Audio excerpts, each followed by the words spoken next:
Merci à tous. Bonjour à tous. Merci d'avoir répondu présent à ce webinaire. Merci également à tous les pôles de compétitivité, clusters, accompagnateurs, SAT qui ont également relayé le webinaire afin qu'on puisse avoir une réponse à toutes vos questions et qu'on puisse vous présenter cette AMI le plus largement possible et qu'on puisse répondre à vos questions. Donc l'idée d'aujourd'hui, c'est la présentation va se passer en 3 temps. Un premier temps de présentation de la stratégie d'accélération pour que vous ayez les éléments de contexte par rapport à cette AMI et vers où se dirige le gouvernement en termes de santé numérique et l'intégration de cette stratégie d'accélération dans l'ensemble des autres programmes qui sont déjà lancés en matière de santé numérique. On présentera ensuite l'AMI. Donc Estelle de la BPI présentera l'AMI, donc les critères d'éligibilité, les thématiques et tous les sujets qui vous concernent afin de pouvoir vous renseigner le plus fin pour répondre à cette AMI. Et ensuite, Louis Culot, la DGE, fera également une ouverture sur les autres dispositifs à votre disposition actuellement en matière de santé et de numérique, dans d'autres dispositifs auxquels vous pouvez également postuler ou vous renseigner. Voilà sur l'ordre du jour. Donc, on se présentera, Estelle, Louis et moi, pour chaque partie. On présentera nos parties et la session de questions-réponses sera à la toute fin de la présentation. Voilà. Si ça vous convient, je pense que oui. Donc, ouais, bah, on est 170 maintenant, donc on va pouvoir commencer. Donc je me présente, c'est David Senati, je suis directeur de projet à la délégation ministérielle au numérique en santé au sein du ministère de la Santé. Je suis en charge de l'entrepreneuriat et de l'innovation à la DNS et dans le cadre de ces missions, je suis également coordinateur interministériel sur la stratégie d'accélération santé numérique que je vais vous présenter tout de suite. Hop. L'objectif de cette stratégie d'accélération est de contribuer à faire de la France un leader mondial en santé numérique, faire émerger la filière de la e-santé et faire en sorte que notre secteur connaisse une croissance économique profitable pour tous, pérenne, et que cette filière soit vraiment une filière d'excellence portée par la France. La dynamique de cette stratégie est interministérielle, à la fois les services du Premier ministre, le ministère de l'Enseignement supérieur de la Recherche et de l'Innovation, le ministère de l'Économie, des Finances et de la Relance et le ministère des Solidarités et de la Santé. Donc c'est vraiment une action commune pour soutenir cette filière et la faire émerger, la consolider. La stratégie d'accélération, vous connaissiez probablement pas de ce dont il s'agit parce que c'est très récent. Nous venons à peine de débuter les travaux. Un événement de lancement arrive dans les prochaines semaines afin de pouvoir annoncer plus précisément le contenu de cette stratégie.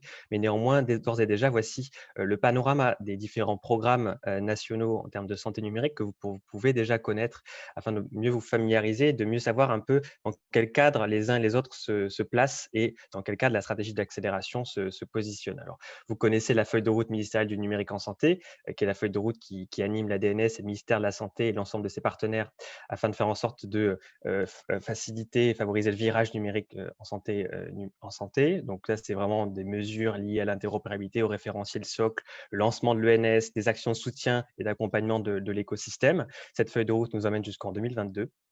Vous connaissez aussi le Ségur de la santé, qui est un programme plus récent, qui lui vise à faciliter, à fluidifier les échanges de données de santé entre les professionnels, liés à l'interopérabilité, la sécurité, donc qui vient prolonger et accélérer un certain nombre d'actions de la feuille de route ministérielle du numérique en santé. Donc le Ségur de la santé, dans son volet numérique, c'est 2 milliards d'euros qui sont investis, dont 600 millions d'euros sur le médico-social jusqu'en 2025. Vous avez entendu parler également de Paris Santé Campus, qui est une initiative d'émulation scientifique et académique, ainsi qu'un lieu également qui sera un lieu central sur l'innovation en santé numérique, qui sera, lui, inauguré en 2028. Mais avant le lancement de ce lieu, il y a également toute une programmation scientifique intense qui va débuter. Donc, dans ce cadre-là, vous voyez que la stratégie d'accélération se positionne sur un timing entre 2021 et 2025. Nous sommes dans le cadre des programmes d'investissement d'avenir, dans le 4e programme d'investissement d'avenir. Le 3e programme, vous le connaissiez, je pense, notamment via son grand défi IA et santé, qui est piloté par Olivier Clatz. Vous voyez, ce grand défi IA et santé était le PIA 3, donc c'était le plan quinquennal précédent qui se termine cette année et nous sommes en tuilage sur la stratégie d'accélération qui prend le relais jusqu'en 2025. Dans le cadre de France Relance, cette stratégie d'accélération a vraiment vocation à mettre le paquet dès le début, donc avec vraiment des actions qui vont rapidement sortir, des appels à projets, des mesures qui vont rapidement sortir dans les prochains mois. Les enjeux de cette stratégie d'accélération, des enjeux à la fois d'efficience du système de soins, donc passer d'un mode curatif à un mode plus préventif. Un enjeu autour de la croissance économique, je le disais tout à l'heure en toute introduction, de vous donner les moyens d'expérimenter, d'accélérer vos développements, de passer à l'échelle et vraiment de consolider cette filière du numérique en santé. Un enjeu également autour de la souveraineté sanitaire et la dépendance aux législations et plateformes étrangères, notamment en termes de données de santé. Tout ça dans le contexte de l'accélération d'une transition vers une médecine dite 5P, une médecine basée sur des preuves, une médecine personnalisée, préventive, prédictive, participative. Voilà le contexte de cette stratégie d'accélération. Vous voyez qu'il y a vraiment vocation à faire émerger la filière de la santé numérique. Les étapes. Donc, nous avons lancé une consultation publique dernièrement. J'espère que vous avez répondu. Vous avez déjà été nombreux d'ailleurs à y répondre. On a plus de 300 réponses finalisé. Et donc, la consultation se termine très prochainement, dans les tout prochains jours, et permet justement d'alimenter nos travaux. Donc, c'est vraiment hyper important que vous puissiez également faire entendre votre voix, partager vos freins, vos limites, les projets que vous aimeriez voir développer sur le territoire français. Si vous étiez à notre place, qu'est-ce que vous feriez en termes de stratégie d'accélération? Et vraiment, on écoute et on prend en compte chacun de vos retours. Donc, c'est hyper précieux pour nous. Dans la même dynamique, l'appel à manifestation d'intérêt, dont l'objet de ce webinaire, vise également à faire un état des lieux industriels et technologiques de l'ensemble des projets disponibles sur le territoire et qui souhaitent se faire financer, qui souhaitent se développer, afin que nous ayons une connaissance de ces projets et que nous puissions lancer des appels à projets successifs qui viendront permettre à ces projets d'être financés. Et ces projets pourront également être redirigés vers les bons guichets de financement. Donc, c'est hyper important que vous postuliez à cette AMI pour qu'on puisse vous accompagner vers les bons guichets de financement pour vos projets si ceux-ci sont sélectionnés. Les premières actions de la stratégie vont arriver très rapidement, courant du premier semestre. Il y aura à la fois des mesures d'accompagnement et de financement de type appel à projet. Donc, les appels à projets, nous pourrons les concevoir sur la base notamment de la consultation publique et également de l'AMI. Il y aura des mesures organisationnelles et réglementaires, notamment en termes de formation et d'accès au marché. La formation, vous savez à quel point la formation est primordiale pour faire en sorte de faciliter les usages de vos services auprès des professionnels notamment, mais également d'acculturation des citoyens liée à la confiance en santé numérique. Ça, c'est des mesures qui sont primordiales pour tout l'ensemble du secteur et qui ne feront pas l'objet d'appels à projets spécifiques, mais qui pourront faire l'objet de mesures réglementaires et organisationnelles. Donc, comme je vous disais, on va pouvoir lancer la stratégie d'accélération dans les prochaines semaines. Et donc, c'est primordial que cette consultation, vraiment, vous y répondiez. Voilà sur les prochaines étapes. Je passe la parole à ma collègue Estelle sur l'AMI. Estelle, je passerai les slides moi, du coup. D'accord, très bien, merci beaucoup.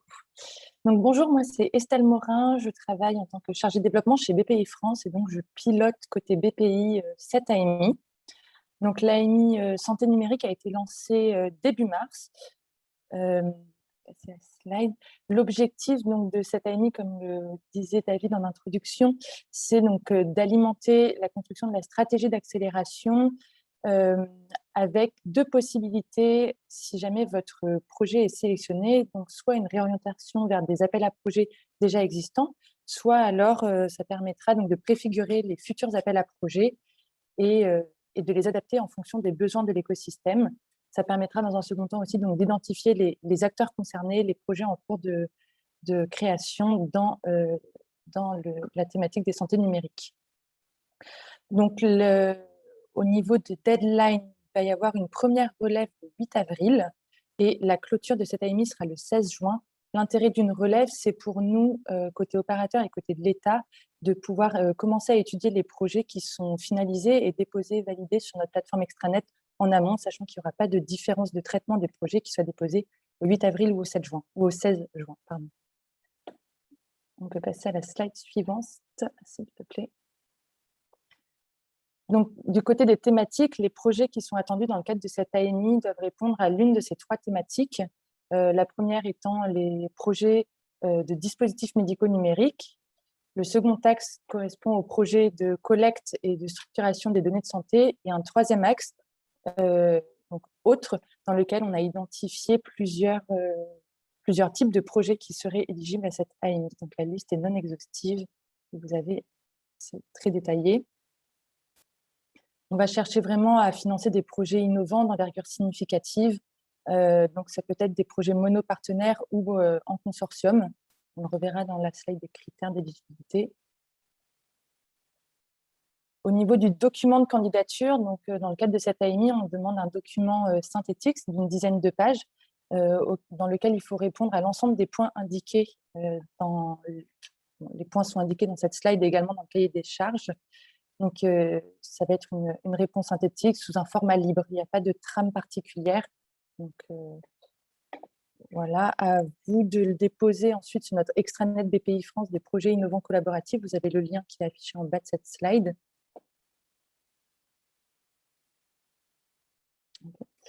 Au niveau des critères d'éligibilité, donc sont éligibles à cette AMI donc un dossier qui doit s'inscrire dans l'un des axes, être soumis sur notre plateforme, porter, donc ça c'est important, porter sur des travaux réalisés en France et surtout non engagés avant le dépôt de votre dossier.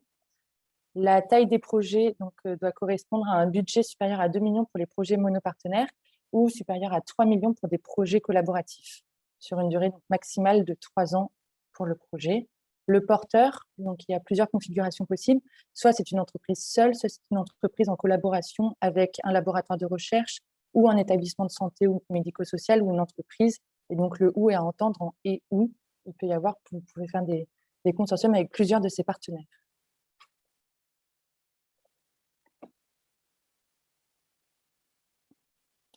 Donc, au niveau des critères de sélection, c'est indiqué là et dans le cahier des charges, il y a plusieurs points qui seront regardés sur votre projet.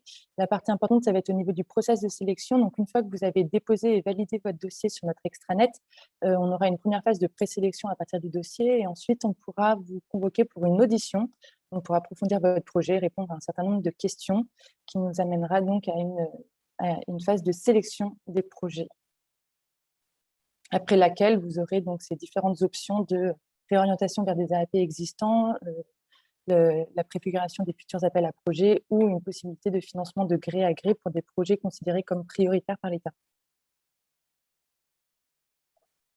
Et donc, pour le contact, vous pouvez envoyer toutes vos questions à l'email générique stratégie-accélération@bpifrance.fr. Vous avez également mon numéro de téléphone. N'hésitez pas à me contacter pour l'un ou l'autre sur toutes vos questions relatives au dépôt de votre dossier.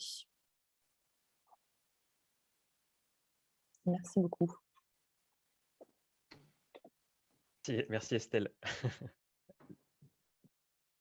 Louis, c'est à toi. Bonjour à tous, donc Louis Culot, je suis chargé de mission sur les thématiques santé numérique au sein de la Direction générale des entreprises. Et donc je vais vous présenter rapidement les dispositifs à destination des entreprises du secteur de la santé, donc au-delà de ce seul AMI pour vous donner un peu un panorama, puisqu'il y a peut-être d'autres dispositifs qui pourraient vous intéresser. Alors donc tout d'abord sur les thématiques un peu innovation, on a 3 stratégies d'accélération en santé qui sont actuellement en cours d'élaboration et de déploiement. Donc la première, c'est santé numérique, celle qu'on est en train de vous présenter aujourd'hui. Vous en avez 2 autres sur biothérapie, bioproduction de thérapie innovante et sur les maladies infectieuses et émergentes. Il y a des appels à manifestation d'intérêt qui ont été lancés également sur ces 2 thématiques. La consultation publique est ouverte encore jusqu'à la fin de la semaine sur biothérapie et celle sur les maladies infectieuses et émergentes va être lancée. Donc pour toute question, vous pouvez contacter l'adresse que vous a donnée ma collègue de BPI pour les AMI pour avoir un contact avec BPI France et également l'adresse santé.dge@finance.gouv pour la stratégie biothérapie pour des questions un peu plus larges.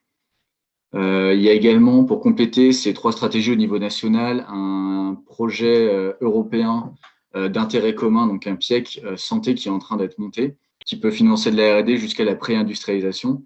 Et donc là, c'est des projets d'envergure un peu plus large. Il y a un AMI qui est également en cours. Et il y a une adresse en bas de la DGE également pour pouvoir contacter mes collègues en charge de ce PIEC si vous avez des projets ou des questions. On peut passer à la slide suivante. Il y a aussi 2 autres actions qui sont toujours en cours, qui ont été lancées lors de la crise Covid il y a bientôt 1 an et qui touchent plus aux questions de relance d'industrialisation. Donc la première, c'est l'appel à la manifestation d'intérêt dit capacity building. Donc l'idée, c'est de construire des capacités de production dans le cadre de la lutte contre le Covid. Il y a un appel à projet qui est toujours en cours jusqu'en juin et on a reçu une nouvelle dotation de 300 millions d'euros. Donc il y a une adresse de BPI France que je vous ai mis également en bas si vous êtes intéressé. Et il y a aussi l'appel à projet résilience qui est un peu plus long terme, on va dire, sur des projets d'industrialisation qui contribuent à la résilience des chaînes de valeur de l'industrie de santé. Et donc là, la vague 3 a été lancée. Je vous incite, pour les questions sur résilience, à vous rapprocher plutôt de vos directs en région qui pourront répondre de façon plus précise et faire le relais si besoin. Slide suivante. Merci. Et pour ce qui est également des actions récurrentes, donc ça, c'est des actions lancées dans le cadre du PIA et qui sont conduites depuis maintenant plusieurs années de façon récurrente. Il y a tout d'abord les concours Innov, donc pour des projets plutôt monopartenaires, des startups et des PME sur de l'innovation.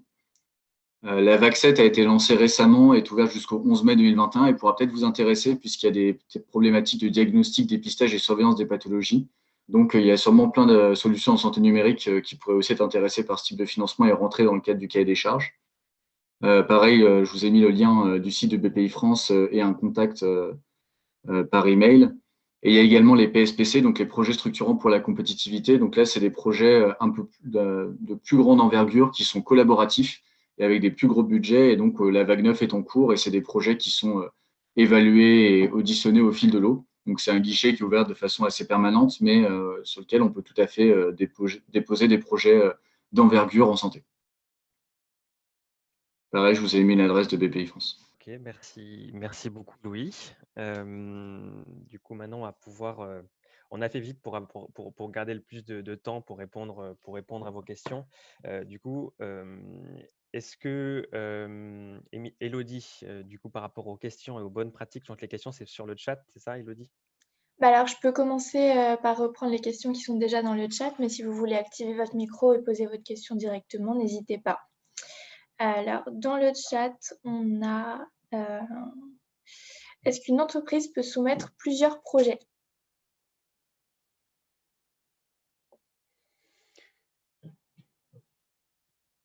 Une entreprise peut soumettre plusieurs projets aux différents guichets qui ont été présentés ou au sein de l'AMI, au sein de l'AMI de santé numérique? J'imagine que c'est ça la question. Alors, c'est une question de Claire Bory. Si vous voulez activer votre micro, n'hésitez pas, hein. Oui, c'est ça, au sein de l'AMI. Au sein de l'AMI. Ben, dans l'absolu, oui, enfin, vous pouvez postuler plusieurs fois. Je ne sais pas, Estelle, s'il y a déjà eu des cas de figure, si c'est des projets distincts. Ouais, alors la seule condition, c'est que les projets, donc comme pour tout appel à projet chez BPI France, on financera jamais 2 fois les mêmes lignes de dépenses. Donc il faut que ce soit 2 projets vraiment strictement différents d'un point de vue des dépenses et du budget, de l'assiette des dépenses. La question sur les taux de subvention, je vois qu'elle y est aussi. Et Estelle, je sais que ce n'est pas si évident que ça. Ça dépend des guichets ensuite, c'est ça? Exactement. Alors, si votre projet est sélectionné et réorienté vers un appel à projet déjà existant, en fait, le régime d'aide qui va s'appliquer sera celui de l'AAP en question. Si jamais, donc c'est l'option 2, où il permettra donc d'enrichir la stratégie d'accélération et de futurs appels à projets seront ouverts pour financer ce projet. Pour l'instant, il n'y a pas de régime d'aide d'indiquer, sachant que de manière générale, on finance les projets sous le régime relatif à l'aide à la recherche, au développement et à l'innovation. Donc, il se retrouve aussi, vous pouvez retrouver le détail de ce régime sur Internet sous le nom SA 58 995. Voilà, c'est à titre indicatif, sachant qu'on se réserve le droit d'utiliser d'autres régimes pour les futurs appels à projets. Alors, pour l'AMI, faut-il des fonds propres conséquents comme pour InnovUp? Estelle.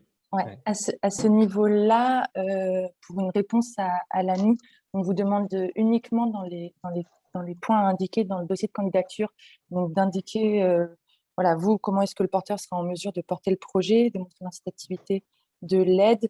On ne regardera pas les fonds propres à ce stade-là, ça sera regardé plutôt au niveau, une fois sélectionné dans l'appel à projet dans lequel vous serez réorienté. Ça dépendra de chaque appel à projet. Mais à ce stade-là, ça ne doit pas être une contrainte. Alors, autre question. Pour la mi-santé numérique, c'est quoi les TRL au début de projet? Est-ce qu'il faut avoir le marquage CE?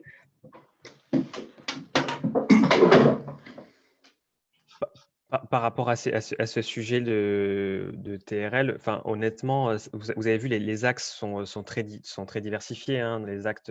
Je peux revenir sur la slide sur les différentes thématiques. Donc, pour le coup, ça dépend vraiment de la thématique dans laquelle vous inscrivez. Et honnêtement, on est ouvert à tout type de projet.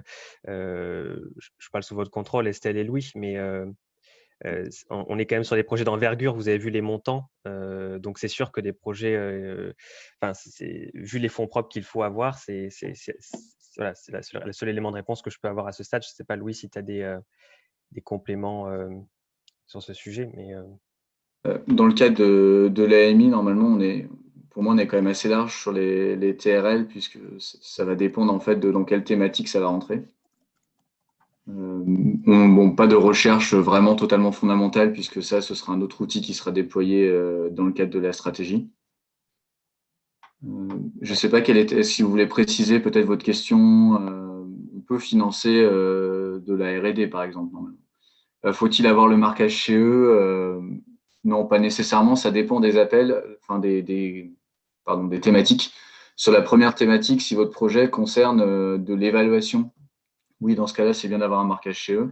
Si votre projet est encore en cours de développement, dans la première thématique sur les DN numériques, notamment, on s'est autorisé à financer du développement et pas uniquement de l'évaluation. Donc, il faut pas être un peu plus avant. Je ne sais pas si ça répond à la question de la personne qui a posé. Je pense. oui. Sinon, autre question. Quel est le stade de maturité accepté pour cette AMI à créer, incuber? C'est la même question du coup. Ok, pardon. Ouais. Non, mais alors, vraiment, si vous voulez activer votre micro et poser votre question, n'hésitez pas. Moi, je veux bien, du coup. Non, bonjour à tous. Moi, j'ai une question sur les plannings, parce qu'en fait, il est indiqué que le projet, pour l'AMI, je parle, le projet ne peut pas avoir démarré avant le dépôt. Dans le dossier, il est demandé de donner un planning estimatif, sauf que comme c'est un AMI, on ne sait pas en fait quand est-ce qu'il peut y avoir une subvention donnée. Donc, comment vous gérez cette notion de quand peut démarrer le projet en fait? Estelle, toi qui as l'habitude sur ce sujet des dates de début? Alors, à ce stade-là de l'AMI, c'est compliqué de donner un vrai délai à titre indicatif.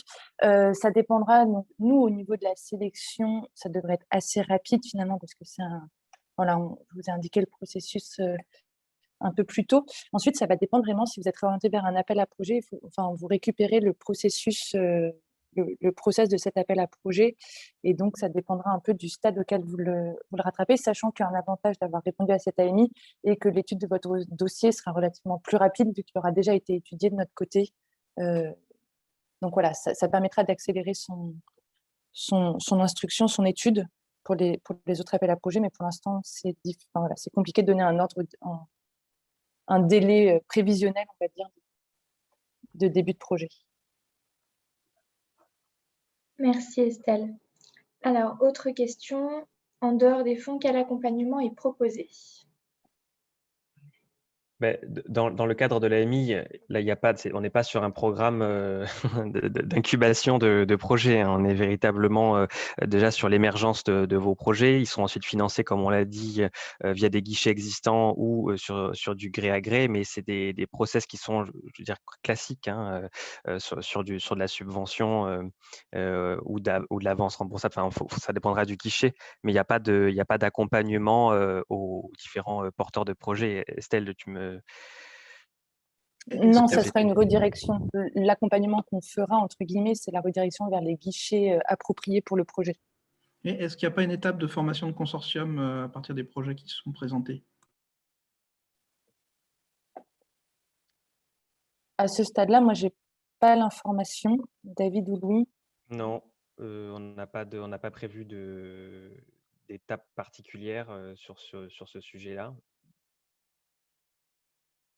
Vous postulez déjà avec vos partenaires, en fait.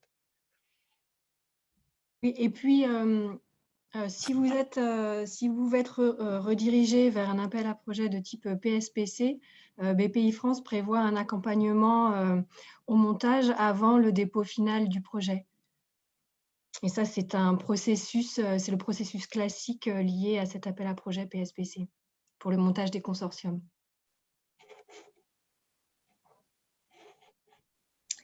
Merci. Alors, question pour la DGE.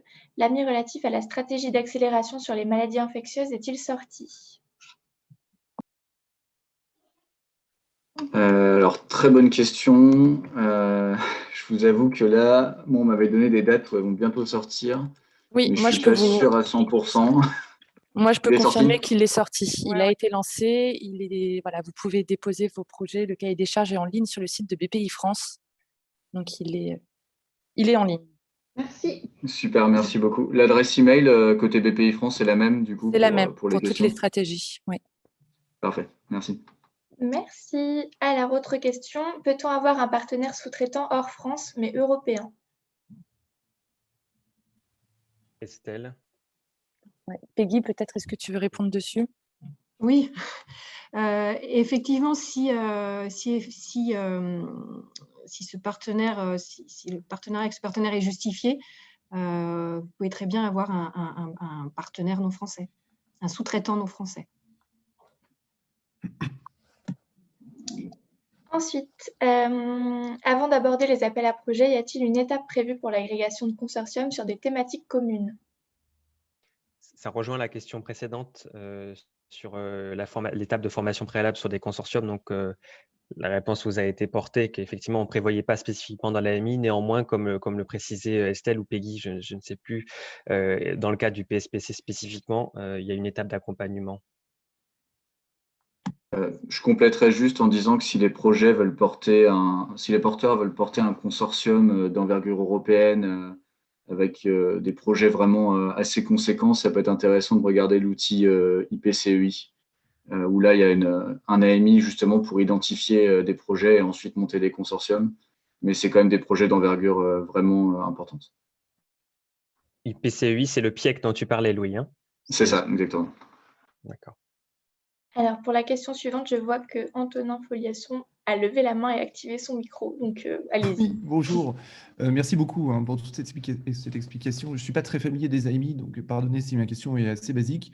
Donc, si j'ai bien compris, on peut soumettre, bon, peu importe la forme, par exemple, nous, ce serait en forme de consortium au sein de l'AMI initiale. Juste par rapport à la dotation dont vous parlez supplémentaire de 300 millions d'euros, si je comprends bien, soit à l'issue de l'AMI, le projet est par exemple sélectionné et il est dans un premier temps, par exemple, redirigé soit sur un AAP déjà en cours, identifié, sur lequel il y aura une présélection de votre part, soit deuxième possibilité, si j'ai bien compris, la possibilité de faire des appels à projets ou de faire des offres spécifiques sur la base de ce qui aura été soumis. C'est bien cela ? Oui, tout à fait. Alors, je ne sais pas de quels 300 millions vous parlez. C'est pas, Non, je fais référence au fait que vous avez cité, je crois, dans un des documents que vous avez présenté, qu'il y avait une enveloppe supplémentaire de 300 millions d'euros. Ok, qui était David, c'est... Oui, j'ai la réponse là-dessus, c'est sur résilience, c'est un appel ou capacity, pardon, excusez-moi. Sur capacity building, c'est un appel à projet, un AMI plutôt, pardon, différent, qui finance des capacités de production pour la réponse aux problématiques spécialisées Covid, les 300 millions. J'entends. L'AMI, par contre, je vais laisser David compléter Merci. pour répondre quand même à votre question. Sur l'AMI, le principe de l'AMI, comme je vous le disais tout à l'heure, c'est de faire émerger vos projets, donc vraiment vous manifester, d'où l'appel à manifestation d'intérêt, vous manifestez votre projet et ensuite, effectivement, soit le guichet existe, et auquel cas, on peut rediriger votre projet vers le guichet existant, et comme le disaient mes collègues, on en aurait déjà instruit une partie de votre dossier, donc vous ne perdez pas forcément de temps, mais on vous redirige vers le guichet.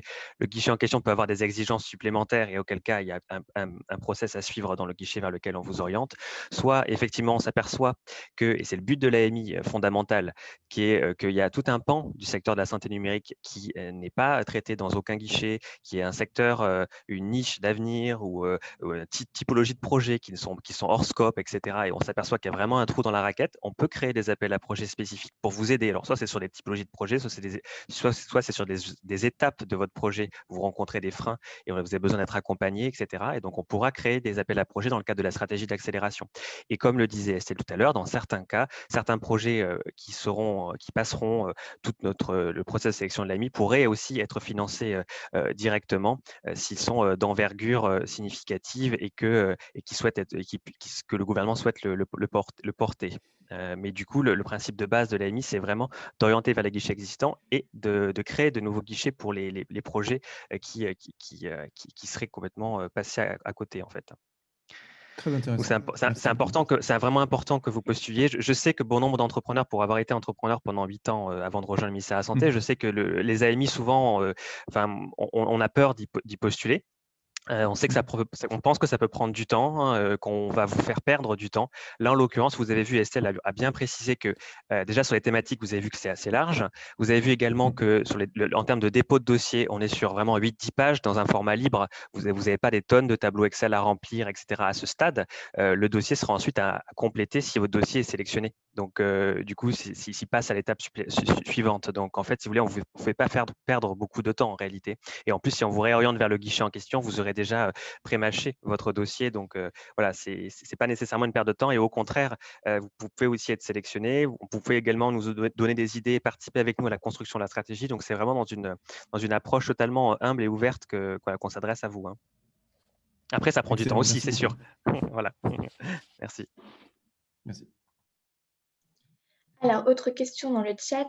Pour l'AMI, privilégiez-vous des projets partenariaux de déploiement sur le terrain de solutions digitales entre une start-up et un établissement de santé ou des projets d'industrialisation et de déploiement commercial portés par la start-up seule?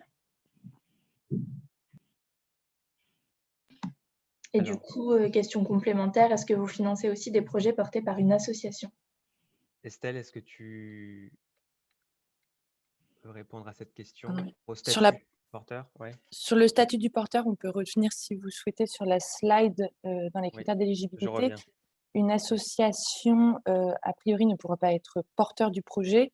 Il est privilégié que ce soit plutôt une entreprise et ensuite en partenariat avec des laboratoires de recherche, des établissements de santé ou autres. En fait, un des critères pour l'association, c'est qu'on a besoin que l'entreprise, en cas de financement, soit enregistrée au RCS, ce qui n'est a priori pas le cas des associations. Donc, ça exclut en tant que porteur. Et il y avait une autre question que j'ai vue au niveau de la sous-traitance. Et en effet, donc la sous-traitance peut être hors Europe. Par contre, le partenaire doit être français. On ne pourra pas financer un partenaire étranger qui, lui, doit être financé dans le cadre de son pays. Élodie, le début de ta question, il y avait une question au début qui était par rapport, est-ce que c'était la question d'Elie Lobel sur les partenariats, c'est ça, les déploiements? C'est ça. Ouais. C'était cette question. Du coup, effectivement, l'AMI, par rapport au projet d'industrialisation de déploiement commercial, c'est sûr qu'on ne subventionne pas cette étape-là. Hein. Louis, est-ce que tu veux peut-être effectivement préciser? Je sais que c'était un sujet sur la partie industrialisation déploiement commercial qui n'est. Oui, je peux compléter un peu David. En fait, dans le cadre du PIA, dans le cadre du PIA 4, dans lequel s'inscrit en fait une bonne partie des financements de la stratégie et notamment cet appel à manifestation d'intérêt, on ne va pas forcément financer, on ne va même pas financer le fait de faire du déploiement massif et de la commercialisation de masse. On pourrait potentiellement aller jusqu'à des lignes pilotes, peut-être des premières commercialisations, donc vraiment le tout début de ça, mais on ne va pas pouvoir mettre énormément de fonds sur du passage à l'échelle puisque c'est pas le cadre en fait ne nous l'autorise pas pour des questions notamment de régime d'aide d'État. Dans le cadre de la lutte contre le Covid et du plan de relance, il y a quand même les solutions comme capacity building et résilience qui, eux, peuvent prendre en charge justement de l'industrialisation. Donc, je vous invite, si c'est vraiment des projets d'industrialisation massive, à regarder quand même plutôt ces deux guichets parce qu'en fait, là, on peut avoir cette possibilité-là, alors que dans le cadre de notre AMI et du PIA 4, il faut s'arrêter avant, finalement, à la phase d'industrialisation. Après, à voir si on mettra en place d'autres guichets peut-être plus spécifiques plus tard, mais a priori, ça ne pourra pas se faire avec des fonds PIA dans l'état actuel des choses. Ok, donc c'est Elie Lobel, hein. Merci beaucoup pour la réponse. Donc je comprends, parce que nous, on est dans une phase où on a un dispositif médical qui n'est pas encore marqué CE, qui est en version pré-industrielle. On a démarré des études cliniques, hein, et les enjeux, c'est évidemment de passer à la phase d'industrialisation, de marquage CE, et puis ensuite au déploiement commercial. Mais pendant la phase intermédiaire, on a des enjeux de preuve de concept et d'industrialisation. Donc, je comprends que vous êtes plus intéressé par des projets de partenariat entre une start-up comme la nôtre et un ou plusieurs établissements de santé qui veulent mettre en œuvre le dispositif et faire la preuve de concept de sa pertinence dans la prise en charge des patients, plutôt que sur la dimension industrialisation. Est-ce que j'ai bien compris votre réponse? Oui, en tout cas, on aura beaucoup de mal à financer l'industrialisation dans le cadre de cette AMI et des crédits PIA 4. Mais je vous invite quand même à regarder les guichets qui sont Capacity Building et Résilience pour voir si la partie industrialisation ne pourrait pas rentrer dans ces dispositifs. Ok, merci. Je ne sais pas si ça répond de façon assez claire à votre question. Je crois avoir compris la réponse. D'accord, merci. Alors ensuite, combien de projets envisagez-vous de sélectionner dans le cadre du PIA 4? Alors, très bonne question, David. Il n'y a pas de, en fait, il y a pas de nombre de dossiers, il n'y a pas non plus de montant. On financera les projets qui seront retenus dans le cadre du process de sélection. Et comme on l'a dit, on renvoie aussi vers des guichets. Donc, en fait, il n'y a pas cette notion-là n'est pas, voilà, n'est pas prise en compte de notre côté. Il n'y a pas un nombre de dossiers limite, etc. D'ailleurs, vous avez vu la période pour vous pour répondre est assez longue en réalité. Comme l'a présenté Estelle, vous avez jusqu'au mois de juin pour répondre et préparer également vos dossiers. J'insiste aussi sur le côté, je vous entends tous parler de consortium et de partenariat, vous pouvez aussi postuler seul. C'est possible aussi. Conseillez-vous à une start-up avec des fonds propres faibles de répondre à l'AMI avec un projet répondant au cahier des charges? Des fonds propres faibles, c'est-à-dire elle n'a pas au moins 50%, parce qu'en fait, vous avez vu là, les montants, les seuils qui sont indiqués là, quand on parle de budget supérieur à 2 millions d'euros, c'est le budget total du projet, ce qui veut dire que l'entreprise, même si on ne vous a pas répondu clairement sur les montants exacts de part de subvention, ça dépendra du guichet vers lequel vous vous dirigez, mais si on prend le postulat qu'on est aux alentours de 50% parce que vous êtes une entreprise privée, ça veut dire qu'il y a 1 million d'euros quand même à apporter. Donc, tout dépend de ce que vous appelez fonds propres faibles. Voilà. Louis, tu voulais réagir? Ouais, pour compléter, là, c'est dans le cadre de l'AMI. Après, lorsqu'on lancera les appels à projets plus spécifiques, certains pourront avoir des seuils beaucoup plus bas, en fait. Mais si on met un seuil vraiment bas à l'AMI, on se retrouve avec énormément de dossiers.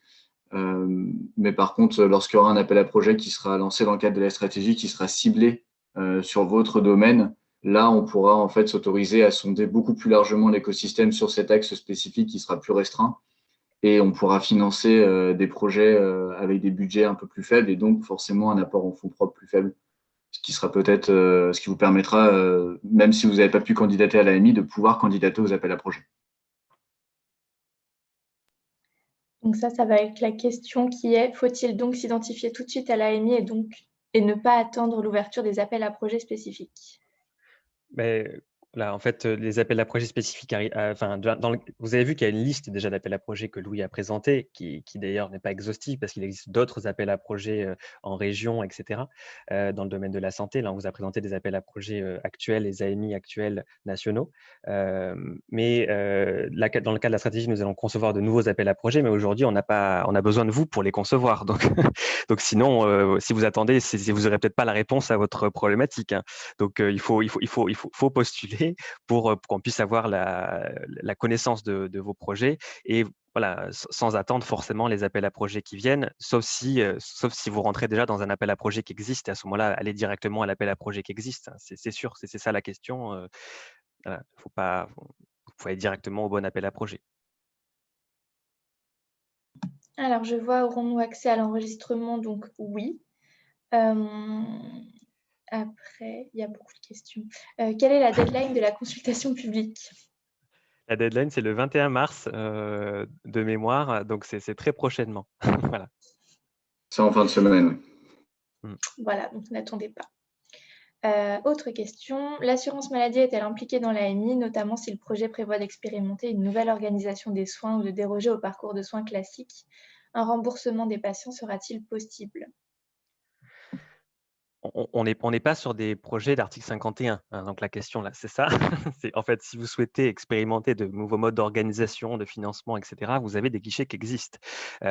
Donc l'article 51 est à votre disposition pour faire cela. Donc là, en l'occurrence, c'est pas forcément l'objet de l'AMI. Néanmoins, si vous rencontrez des difficultés dans l'accès au marché sur ces sujets-là, n'hésitez pas à vous manifester, notamment dans le cadre de la consultation publique. Vous avez des champs libres, vous pouvez vous exprimer sur ces sujets-là. Vous pouvez également postuler à l'AMI en expliquant vos problématiques et vos besoins de financement. Mais c'est sûr que si ça implique des modifications réglementaires, etc., et on n'est pas dans cette approche-là expérimentale qui est vraiment spécifique à l'article 51. Là, on est vraiment sur du financement de projets afin de faire émerger une filière dans la mesure où les projets sont viables. Voilà, est-ce que Louis, tu voulais compléter sur ce sujet-là, parce que j'ai cité tes exemples d'appel à projet? Oui, je pense que sur ce qui est l'expérimentation, si vous avez un retour sur des difficultés ou des difficultés d'accès au marché, vous pouvez aussi peut-être envoyer une réponse libre à l'adresse générique qui est indiquée dans le cadre de la consultation, ce qui permettra nous d'avoir un peu ces éléments. Et comme disait David, on est aussi en réflexion sur des mesures réglementaires et d'accès au marché, mais ce n'est pas l'objet de l'AMI. D'où l'intérêt de la consultation publique, hein, voilà, pour nous alimenter sur ces sujets. Merci. Alors, autre question. Est-ce qu'un DM de type chirurgie assistée par ordinateur est considéré comme appartenant à l'axe 1? Plus largement, il me semble que les DM sont pris en compte dans Capacity Building, mais pas dans les AMI. Est-ce que Louis, tu souhaites répondre à cette question? Oui, pour moi, un DM de type chirurgie assistée par ordinateur, on est dans un dispositif médical qui a vocation à l'être, avec une forte composante numérique. Donc, oui, pour moi, on peut faire rentrer ça dans l'axe 1. Alors ensuite, il me semble que les DM sont pris en compte dans Capacity Building. Oui, normalement, ils ont été rajoutés, ça a été élargi. Avant, ce n'était pas sur les DM. Récemment, sur les vagues suivantes, ça a été élargi, mais pas dans les AMI. Vous parlez de quel AMI, du coup?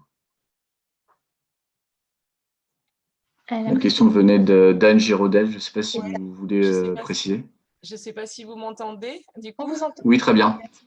Oui, en fait, il y a 3 AMI en cours, on est bien d'accord. Le bioproduction, le santé digitale et celui sur les maladies infectieuses. Donc, sur ces 3 AMI. Oui, c'est pour les stratégies. Il y a l'AMI Capacity Building en plus et celui sur lequel. Oui, alors l'AMI Capacity Building, moi, il me pose problème parce que c'est aussi un appel à projet. Donc, on peut aussi avoir directement du financement quand on postule à Capacity Building. Donc, l'appeler AMI, ça me pose problème. Et si j'ai bien compris, les 3 AMI en cours vont préfigurer les appels à projet qui vont découler. Et donc, dans les 3 AMI en cours, bioproduction, maladies infectieuses, santé digitale, j'ai beaucoup de mal à placer tout ce qui correspond à dispositif médical au sens large, quoi. Voilà, c'était ça. Alors, au sens non numérique ou au sens plus large? Je pense qu'il existe des dispositifs médicaux qui sont très intéressants, très utiles et qui n'ont pas forcément un traitement numérique derrière. Donc, oui, alors, voilà.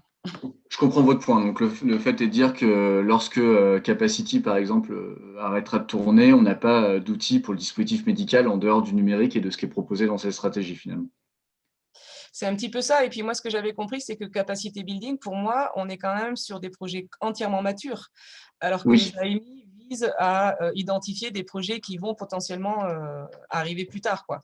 Donc pour moi, c'est pas la même chose. On n'est pas sur le même TRL, on n'est pas sur le même développement. C'est pour ça que d'où ma question sur les AMI spécial DM.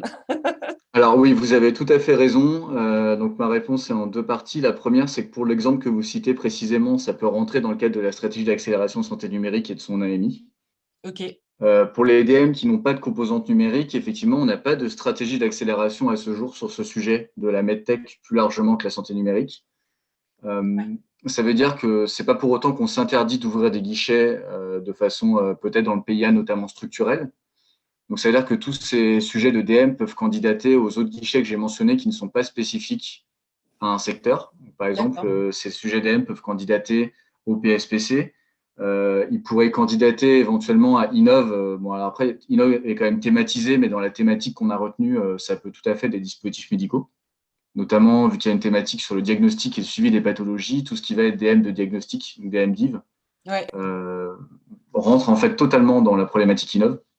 Donc, je suis d'accord avec vous qu'on n'a pas de cette stratégie sur le DM au sens large. Je vous rejoins tout à fait que… Pour des entreprises un petit peu plus matures, du coup, ce ne sera pas Innov. Et si c'est que PSPC, on est sur de la collaboration, collaborative. Donc, du coup, je n'ai pas de solution, quoi. Alors, je suis assez d'accord avec vous là-dessus. Je pense qu'il y a encore d'autres guichets, notamment en région, qui pourraient être intéressants.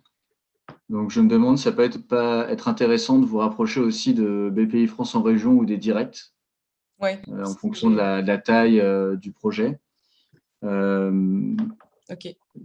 Et sinon, nous, normalement, on envisage aussi de pouvoir lancer des appels à projets sur la partie DM, mais peut-être plus en dehors des stratégies, en fait.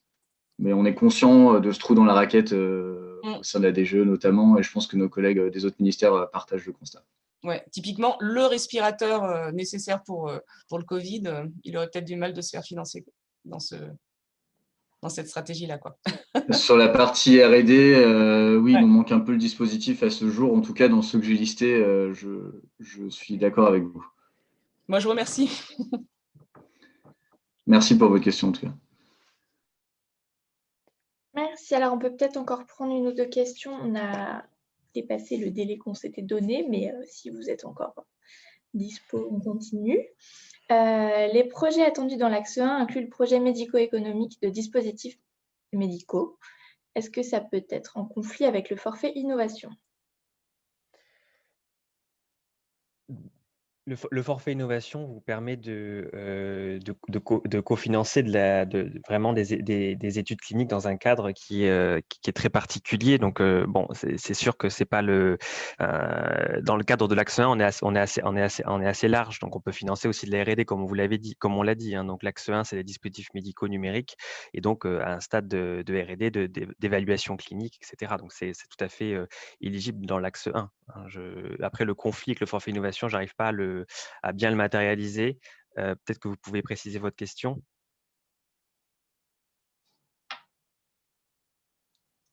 Alors, je ne sais pas si Eneka est toujours… Non, c'était une question de… Je ne sais pas si Feng Juan Wang, ouais, si vous voulez préciser, c'est vrai que c'est un cas très particulier. De toute manière, comme on vous l'a dit, les projets ne seront financés. De l'instant, ils n'ont pas commencé, ils n'ont pas débuté. Forfait innovation, si vous l'avez déjà déposé, que vous l'avez obtenu, vous êtes en train de mener l'étude. Donc, c'est trop tard pour ce projet. Oui, bonjour. Bonjour. Oui, c'est Feng Juan de Cardio-Renal. Oui, je pose la question parce que Forfait Innovation, c'est un dispositif pour financer les études de médico-économiques. Donc, notre question, c'est si on postule pour cette AMI, est-ce qu'on ne peut pas demander le Forfait Innovation en futur?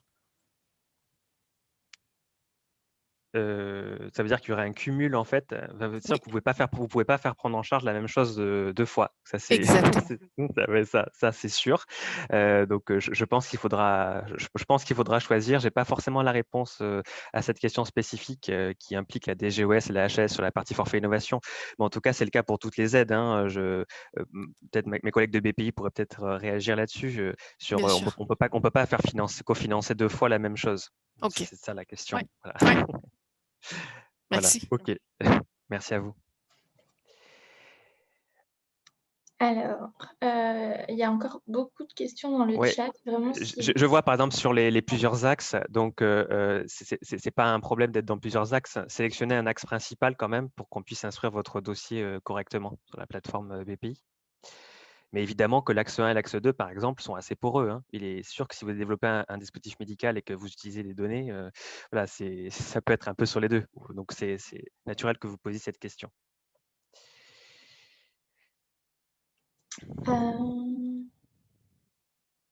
Je ne ne sais pas, David, s'il y a des questions. Oui, après, l'enveloppe attribuée dans le cadre de l'AMI, comme on vous a dit, on dit que le budget, c'est une sorte de budget. Donc, quand vous êtes un projet, une entreprise monoporteur, le budget doit être supérieur à 2 millions d'euros. Quand vous êtes à plusieurs sur un mode consortium, c'est 3 millions d'euros minimum.